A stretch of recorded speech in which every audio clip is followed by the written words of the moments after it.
Welcome everybody back to Horror Chata. That is me, Cali DTO, with my co-host. Jess?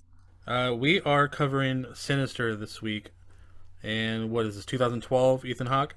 Yeah, it's 2012. It's released by Blumhouse Productions, directed by Scott Derrickson, and written by C. Robert Cargill. It's the same dudes that brought us the Black Phone. Oh, So, okay, pretty cool.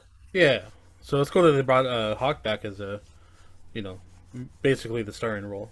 It was so interesting, right? Because I feel like in Sinister, Ethan Hawke plays a totally different character than he does in the Black Phone. In this movie, Sinister, he's like the good guy, technically, right? Like he's the one that's being Yeah, haunted, and then the Black Phone, he's doing the haunting. So yeah. that's Technically the slasher, I guess you can say. yes, he's definitely he's the slasher guy. So that was cool. Um, I like how they reversed the roles there a little bit.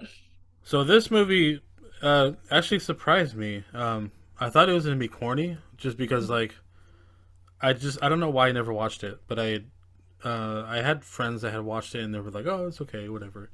And then so Mhm. I never gave it like the time of day. And then we were kind of going through the list of movies to check out, and this happened to be on it that you suggested. So I was like, "Cool, let's do it." Yeah. Um, there is a lot that kind of happens in this film. There's a lot of good story to it, I should say. Yeah, I Ethan agree. Hawke plays basically a he was a he's a writer. He wrote several books. One of them was like a mega hit, and Hmm. then he's been kind of basically chasing the dragon since. Yep. And the last couple books he had written like kind of flopped. So he's really trying to get back in the groove again, and and throughout the film you can see that he's reminiscing about like the height of his career, Hmm. and so you kind of see that throughout the film. And but overall, the movie is about he is investigating a murder that happened in a small town. The family moves in. The wife, he doesn't tell the family anything about uh, kind of what he's doing there. I know he Uh, was so shady. yeah, he's pretty selfish. Yeah, he is. I caught on that. I'm like, this guy is like low key selfish. Yeah, so he he basically moves in his entire family to a house that an entire family is hung in the backyard. Yeah, baby. And Love that. Love that for them. it so they do it kind of in a weird fashion where like the family's being hung on a tree, but they use gravity to like break the branch, and it makes the nooses all rise up. So Hmm. all the family just kind of rise up, and they start flopping around, and you see them slowly, one at a time, die. It's Very pretty nice. like Yeah. it's pretty like intense. Because I mean the movie opens up with that like Super 8 film footage Which I love. of like a family being hung. Like you can tell right away it's like mom and dad and two kids or whatever. And I'm like, wow, it's like feels like a snuff film, which basically he was watching snuff films. Yeah. So there was like silver. So he finds at the beginning of the film, he finds a box full of projector film, Hmm. and there's like a bunch of different reels of it. So he's going through the list of reels that he finds, and each reel has a different murder on it. It's Other, so funny. I'm sorry to interrupt you, but it's so funny when you say Reels because now I think about Instagram Reels and I'm like, oh my God, my head is so corrupted by freaking social media. But no, I know it seems so silly, but I'm just like, matter why does my head go there? But no, it's just like old-timey Super 8 films made by Kodak, I believe. So yeah, and it just looks cool too. Like, it does, like the but greatness. yeah, so each murder is like what, like um, close to like a decade apart or something like that. Like Hmm. it kind of, well, they're all different years, really. Like there's But it what, four or starts five like families. pretty, yeah, but it starts like since like the 70s, right? I think, yeah, either the late '60s or the early '70s. But yeah, it's and they're all like from like different parts of the United States. So Mhm. that's what made it interesting too, because you're like, that's weird, like, and it kind of makes you think throughout the film. You're like, well, there's the children, the youngest like disappears like each time the family gets murdered, and like I kind of thought like at first I was like, did the killer like kidnap the kid and then like train the kid? You know, Hmm. that's what I Hmm. kind of thought at first. I'm like, that's kind of weird. You know, um, so I he's actually like, yeah. No, go ahead. I actually didn't like ever like caught on to that, and it's so funny because I've seen this movie and like I have a bad memory, so I forget things. So I didn't think it would be kids or anything like that. Give It was under the yourself impression. to the dark side. I thought it was like, well, we learned the name of the character, but the Bagul. I always thought it was like some guy like in a mask doing That's what it. I thought too, because it looks like it could be like Ethan Hawke in a mask. You know. Exactly. And like I always get like this voyeuristic kind of like because it looks like somebody is filming a family like in into not too intimate moments, but like just wholesome moments like of a family playing outside or a family gathering around in their living room watching like a TV show or a movie. Yeah. I was like that always gave me the heebie-jeebies because I'm like there's somebody that out there that's just looking through somebody's window and not only looking but recording them. I'm like who would do that? And it makes like to me in my head, I'm like, well, it's obviously the Bagul, but we don't even learn about him until later. And slowly we get little inklings of him because we see his creepy. By the way, that guy, the way he looks, it's so creepy. The Bagul, Yeah. that stuff of nightmares. But it's nice because they don't give you too much of it either.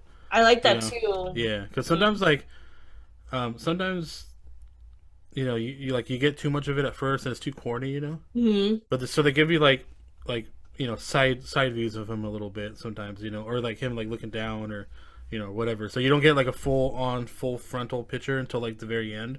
Mm-hmm. But like at least like throughout the film, you get these little like creepy like far away shots of him And I think that makes it scarier for some oh reason. Like yeah, yeah, yeah. seeing him in the corner, like you could barely make him out. I don't know, but that just spooks me even more. Like it unsettled me. Yeah, and I was like, oh, cool. But so, and then like, so the dad's total asshole basically. he's He like he's is. like putting his family at risk of like mental health because like if I don't know if I was a kid and I found out like a whole entire family was murdered in the backyard, I'd probably be like, yeah, I don't want to be here anymore. Even Like as an adult, I wouldn't want to live oh there. yeah, yeah. Man, I don't know. That's just not a you can like that's just like you're kind of crazy in a way to like do something like that, you know? And I feel like it kind of reminded me a little bit of like the older movies, kind of like The Shining or the Amityville horror, Yeah, whatever, where Amityville like a horror for sure. dad, yeah, like where a dad goes insane. Like we don't really know why, but there's always like some kind of paranormal like activity going on that makes them like basically go mad.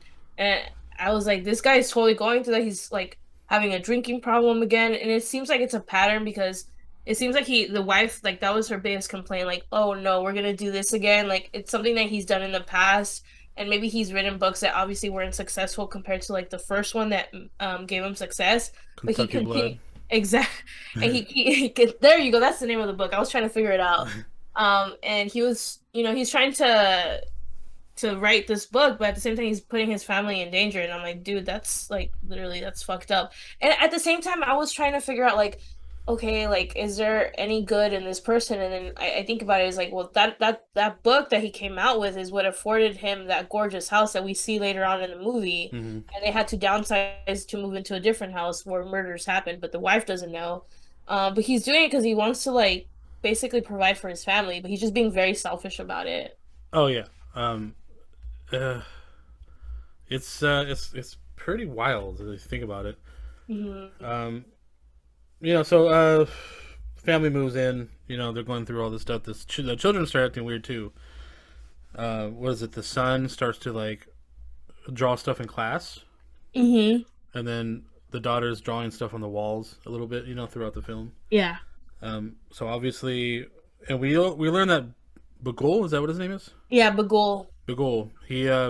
He influences children, so he's the devourer of children, basically.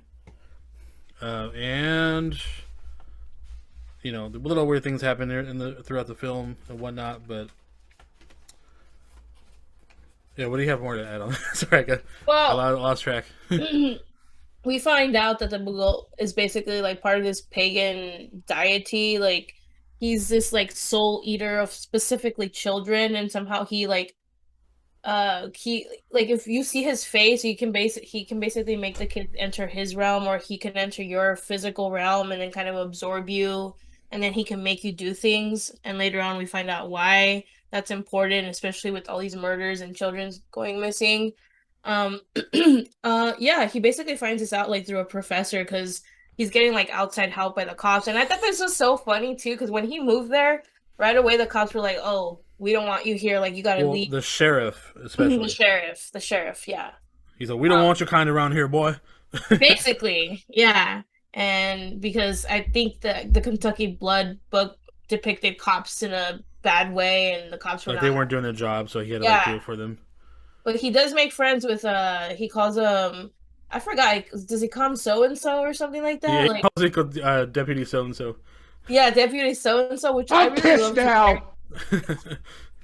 Yes. um, Um, and I don't know if you noticed, but that guy is, I finally put in his name because I wanted to make sure that I had it, and now I can't find it. But he's the same guy that plays Eddie in It. And if you could remember, this same guy was also in The Black Phone. Did you realize that? no, I didn't realize that. Yeah, because Cool. I recognized his face right away. I was like, "Oh my God, that's him!" And I got like really excited. I was like, "Okay, so his name is James Ranson. Ranson. I hope I'm saying that pronouncing that correctly." But yeah, Cool. No, I and had no idea. yeah, But he that's pretty sweet though to like to reuse people like throughout time. yeah, like Ethan, and then like James. I don't know. I like Sort of like little Easter eggs, kind of. It is kind of like an Easter egg, especially like recently us watching the Black Phone and then going back and then watching this one and just, or for me rewatching it, it just made it like even more like ooh, hidden gem or You know what I thought at first? Because remember how like early in the film, the deputy is like kind of obsessed with Hawk's character. hmm Like he loves his work, and he's like, oh, like how you have like the thank you page for like your sources or whatever. It's yeah. like, see, I thought like maybe he was like the one that was killing some of the people, and like he was like I would following have him. loved that angle. Yeah. Because like he was like kind of obsessed with his work in a way, he's like, I want to be your hmm helper, and like he was kind of like willing to do like whatever it took to like get closer to him. hmm So I thought maybe like, but then I was like, he's too young to like do a lot of these other murders though. But then I was like, maybe he's one of the kids that got abducted. Oh yeah, and That's like what I he kind thought of too. carried on the Yeah, legacy. yeah. That's like the only theory that I came up with, sort of, was like that maybe one of the kids later became the killer, because or else if these murders started around, let's say, like the late 60s, early 70s, Hmm. then the person would be too old, like you said. So to me, it would have been like maybe not the deputy, but somebody else, like one of the kids that ended up committing murders later on. That could That have been another angle that they could have yeah, used, but that would have been cool too. Like it's kind of cool that it could have gone in so many different directions. But yeah, yeah, I but like the I'm a big fan of like paranormal and supernatural stuff. So like I still like the way that they sort of like framed it as far as the demonic pagan character or yeah, whatever he I like was. that too. And he lives amongst like the sort of he's like on a different realm. So like he only lives within like visuals, hmm like so like paintings, film. That's the stuff that creeps me out too. The fact that he lives in like visuals, and if you see him, basically you're fucked. Yeah, so like with the first time, like when Ethan like sees like the actual like masked character or the whatever the guy is, hmm or deity, when he looks at Ethan, when Ethan looks away, and I was like on camera, and I was like, ooh, that was cool. Was it the scene where the computer's in the background? Yeah, yeah, yeah. That part freaked me I out. was like, ooh, that I was like that was a nice touch to it. Yes, because it was just a still image of the Bagul that he like screenshot, or what, I don't know what the technology was. He But what paused the- it because he was yeah. going frame by frame to So see he like paused it, not a screenshot yet, but he paused it, and it was a still shot, and then all of a sudden you see the Bagul move, and I'm like, yeah, I oh. was like that was cool. That actually sent shivers down my spine. I actually think I might have a hard time sleeping tonight, and I feel like I rarely say that. Like, I feel like I watch a lot of horror movies, but I seldom feel actually scared. Maybe I feel a little thrill. Maybe I'm really invested in the story, which is what I am in this movie. But I feel like this movie, like, actually, like, if you watch it in a dark, gloomy, stormy day, I think it could potentially like give you nightmares if your tolerance is high like me. I feel like mine is. But if you're not, like let's say you're just like a casual viewer, I feel like it's definitely gonna spook your pants off. And I love that. Yeah, this film uh it gets like progressively like uneasy, and that's what I liked about it because a lot of film doesn't like a lot of films don't do that for me. But for some reason, this one like maybe because it has to do with children too. I don't Yeah. know, but like I felt more uneasy the longer I watched it. I was like, man, this is like it's starting to get creepy. Like Yeah. I don't do that with a lot of films, So Yeah. this was a treat. I was like, okay, and and then I'm proven wrong throughout my theories, like which I like too, because I'm like I like to like solve things right away because that's just how I Yeah. am. Uh, My partner is the same way. Sometimes it's so annoying to watch a movie with him because he'll guess everything from like the first 15 minutes, and that yeah, is so annoying. I'm like, dude, we get it. You have a film degree, like chill, you yeah, know? like on Black Phone, I was like, oh, it was the dad, like the first Hey. like, Yeah. Yeah. But I mean, and that's kind of what makes it interesting, like coming up with theories. I think that if you have theories though, like don't speak them aloud in a room. Like keep them to yourself. well, I watched it by Think myself, later so on. I watched it by Yeah. myself, so I was like, yeah, it doesn't matter. Yeah, yeah, yeah. But You could just think it to yourself and then yeah. no, I try not to do like spoil it for other people. So, Mhm. Yeah. Like I get um, it. But yeah, so like, um, the whole plot twist at the end was great. I thought I I thought was, so too. yeah, I was very shocked about like, the outcome of the story, especially the last murder scene you see. I was like, well, you don't even see it. You just like, you see, you see what's happening, and then you see like the pictures of what happened after, and Uh-huh. I was like, ooh, that was like, I felt that was better than like actually watching the scene itself. I think so too. I think that gives it even more suspense. Like not just Yeah. not knowing what's happening to him off And camera. then I It's was like kind of blown away. I was like, no. yeah. Like again, that's that whole the last scenes. I know you didn't really like the jump scare, and it was a little like gratuitous, I will add. But I feel like the scene that really like fucked me up at the end, without giving too much, it was when basically Bagul appears, but then he appears on the Super 8 film, like in on the what are those called? The screens? Projectors? Yeah, the projector. So like you see him like in physical form, Yeah. and then you see him jump into the film somehow and walking away. And I'm like, oh my God, that is so creepy. I always get scared of things like that, like seeing something like in physical world and then like appearing on your computer screen or appearing on a different screen, like kind of like The Ring. And kind of, oh, that stuff scares me. I It was hate it. dope. That was yeah, that was sick. And then like, like I said, the drawing at the end too. I was like, Mhm. because it makes sense because you're like, how did who drew that? Each murder before that, and then you're like, Yeah. oh, it makes sense. So without giving it away, I was just like, oh, that's a sweet touch on that. And then we see what happens to some of the characters and whatnot, as the frame comes out. But like I said, that jump scare at the end, I thought was cheesy, but overall, like this movie was pretty sweet. Yeah, I honestly really enjoyed it. I feel like the story was really solid. I like how in this movie, like without again trying to give too much away, like the kids are painted in a very different light in this movie than they are in the Black Phone. And not to compare these movies too much, but it's kind of hard not to, because like it is kind of both of them are stories about kids kind of going missing. Hmm. So I thought, yeah, just the way the kids were depicted in the two different movies was Apparently, wicked. the director and writer doesn't like kids, dude. I know what's up with that. Yeah, what's up with that? I think I'd rather them not like kids than liking kids a little too much, you know what I'm Yeah, saying? Like right. Yeah. Dan Schneider, Nickelodeon talking about you, fucking asshole. Yes. But anyways. Yeah. I don't have much to say after this, but this was short. Um, Yeah. but like not in a bad way though. Like I totally enjoyed this movie. Do you have anything to add on, like extra stuff that you want to talk about? I don't think so. I think we did a pretty good job of remaining spoiler free, and I think that's something we're still tinkering with, whether to talk about spoilers Yeah, more because or just even omit though it's them an older completely. film, like I didn't want to like give out too much. Yeah. Yeah, I'd be interested if anybody has any suggestions again, or we're always open to if you guys like spoilers, let us know. If you don't, also let us know. Or maybe something in between, we could just have like a section where we don't talk about spoilers and then we talk about spoilers later on. I think that would be kind of cool too. Yeah, so I'm gonna give this one like a solid B plus. Yeah, I think Um, B plus too, actually. I'm on the same boat. yeah, I don't have my only complaint about this movie was Actually, I watched it on my phone, and I don't know if it's like my phone settings or something, but I had brightness all the way up. There was a lot of scenes where it was like super dark. Oh yeah, I noticed that too actually. I was like, I can't see shit. Yeah. Yeah, it was a little easier to see it on my TV though. I think your phone might have made it a little harder to watch. So definitely Maybe, TV. yeah. But that's my only like. I thought the story was great. I thought the actors are always they're great.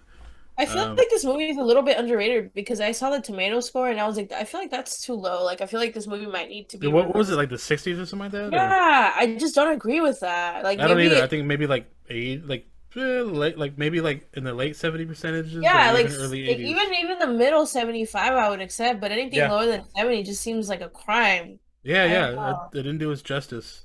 Yeah. Maybe it wasn't like the most artistic like movie, but I still think the story was pretty solid and interesting and it was unique. And I feel like a lot of times we don't even have like in horror movies, we don't have unique stories. It's a bunch of reboots, remakes, you Yeah. know? So something new I'm always happy about and yeah.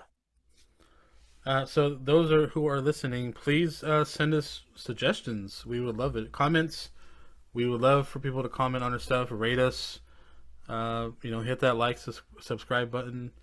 Mm. You can follow me on Instagram at Kelly_DTO. I'm on all the time. TikTok, KellyDTO408. Those are my two main handles. I don't really use much else besides that. For me, please follow me on TikTok at JessMel6, JESSMEL6. I like to, sometimes post spooky hauls and since Halloween season's coming up, I got a lot of stuff to post. So, yeah. Coolio. We will see you guys as soon as we can. Yeah. Okay, Bye. bye.